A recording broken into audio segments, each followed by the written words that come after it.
జై శ్రీమన్నారాయణ.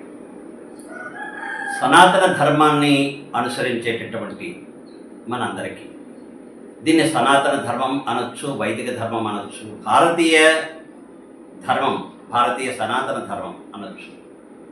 ఏ పదం చెప్పినా భారతీయమైనటువంటి అన్నిటికీ కూడా శ్రీరామాయణమే పరమ ప్రమాణమైనది.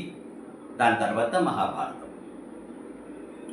మహాభారతంలో ముఖ్యంగా భగవద్గీత, ఇవి ప్రమాణంగా మనం స్వీకరిస్తాం.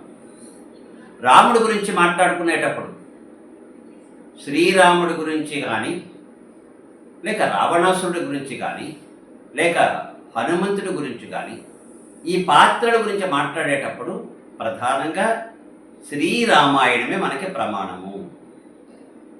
అలా కాకుండా మా ఇష్టం వచ్చినట్టుగా మేము చెప్తాం అని అనుకుంటే అది సరైన విధానం కాదు, అది కల్పన అవుతుంది.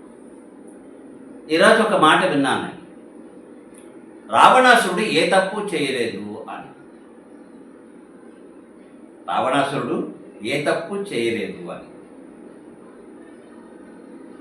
ఈ మాటని చాలామంది బ్రాహ్మణులము అని చెప్పుకునే కులం వాళ్ళే ప్రచారం చేశారు. నేను బ్రాహ్మణుల్ని దూషించాను అంటున్నారు. బ్రాహ్మణులు అందరినీ దూషించలేదండి. ఇలాంటి బ్రాహ్మణుల్ని వీళ్ళ బ్రాహ్మణులు అనొచ్చా అని అడిగారు. వీడు బ్రాహ్మణుడు కాదు, బాపనోడు అని కూడా అన్నాను. బ్రాహ్మణులు అంటే ఏంటి, బాపనోళ్ళు అంటే ఏంటి కూడా చెప్పాను. శ్రీరాముడి మీద అపవాదుల్ని ప్రచారం చేసేవాడు బ్రాహ్మణులు అని చెప్పుకుంటే మీరు ఎలాగ ఇష్టపడుతున్నారు వాళ్ళని? వాళ్ళు బ్రాహ్మణులను ఎలాగంటాం? వారి చేత రామాలయాల్లో వాటిల్లో పూజలు ఎలా చేయించుకుంటారు? వీళ్ళు ప్రత్యేకంగా రావణాసురుడే చాలా బాగా ఇష్టపడతారండి. రావణాసురుడు మా బ్రాహ్మణుడు, మా శివభక్తుడు అని. అంటే శివభక్తులైతే ఇలా చేయాలా రావణాసురుడిలాగా?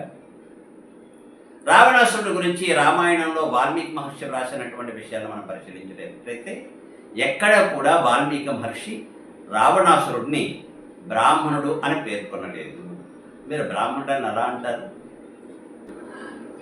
పులశ్చ బ్రహ్మ యొక్క కుమారుడు అని అంటున్నారు. పులశ్చుడు, పులహుడు, క్రతువు వీళ్ళందరూ కూడా ప్రజాపతులు. బ్రహ్మ యొక్క సంతానమైనంత మాత్రాన ఎవడు బ్రాహ్మణుడు కాడు.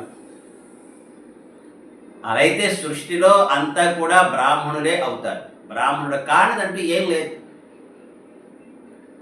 అలాంటప్పుడు మేమే బ్రాహ్మణులము, మేము బ్రహ్మ యొక్క సంతానము అని చెప్పడానికి ఎవరికి అధికారం లేదు.